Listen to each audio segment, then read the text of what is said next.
राजस्थान के भीलवाड़ा में एक टायर फैक्ट्री में भीषण आग लग गई। ये आग कैसे लगी इसका पता नहीं चल पाया, लेकिन ये आग बहुत तेजी से फैक्ट्री में फैलती चली गई, जिसके बाद वहां से भयंकर ऊंची ऊंची लपटें उठने लगी। कुछ ही देर में लपटों ने पूरी फैक्ट्री को घेर लिया और वहां से उठ रहा धुआं पूरे इलाके में फैल गया। घटना की खबर लगते ही फायर ब्रिगेड की कई गाड़ियां वहां पहुंच गई और आग बुझाने का काम शुरू कर दिया। फायर ब्रिगेड के कर्मचारी पाइप से आग की लपटों पर पानी की बौछार करते दिखे। कई घंटों की मेहनत के बाद आग पर काबू पाया जा सका। आग से वहां रखा लाखों का माल और कई गाड़ियां भी बर्बाद हो गई।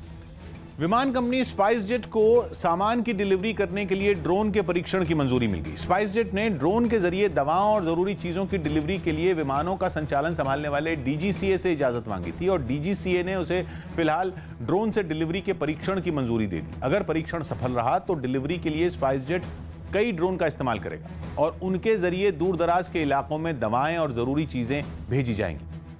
स्पाइसजेट का दावा है कि ड्रोन के जरिए वो कम वक्त में और कम कीमत में सामान की डिलीवरी कर सकते हैं।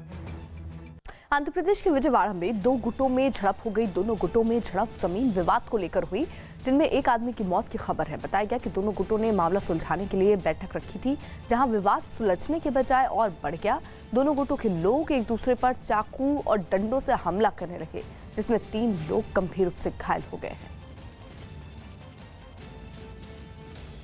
पश्चिम बंगाल के दक्षिण 24 परगना में टीएमसी के 2 गुटों में मारपीट हुई, जिसके बाद एक गुट के लोगों ने आरोपियों की गिरफ्तारी की मांग करते हुए प्रदर्शन किया। आरोप है कि इलाके में वर्चस्व के मुद्दे पर टीएमसी के 2 गुट आपस में भिड़ गए और एक गुट के नेता के मकान पर दूसरे गुट के लोगों ने हमला कर दिया।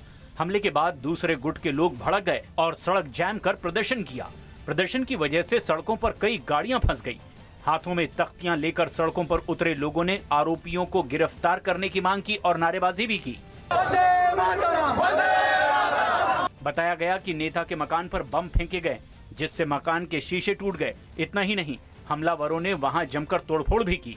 हमले की खबर मिलने के बाद पुलिस भी घटना वाली जगह पर पहुंच गई और जांच में जुट गई।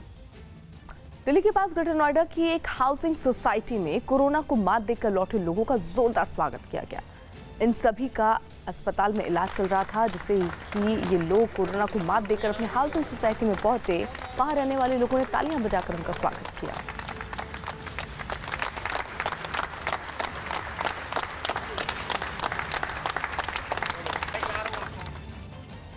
उत्तराखंड के रुड़की में 2 लोगों के बीच जमकर मारपीट हुई। बताया गया कि जिनके बीच झगड़ा हुआ वो बाप और बेटे हैं और उनके बीच जमीन विवाद को लेकर कहासुनी हो गई, जो कुछ ही देर में मारपीट में तब्दील हो गई। पहले बेटे ने अपने पिता से हाथापाई की, जिसके बाद पिता ने कुछ लोगों के साथ मिलकर बेटे की जमकर पिटाई कर दी। इस दौरान 2 लोग उसके बाल पकड़कर उसे जमीन पर घसीटते दिखाई दिए। मारपीट में शामिल एक आदमी अपने हाथ में बंदूक भी पकड़ा नजर आया। इस घटना में पिता और बेटे दोनों गंभीर रूप से घायल हो गए। फिलहाल पुलिस ने इस मामले में सभी आरोपियों को हिरासत में लेकर जांच शुरू कर दी है।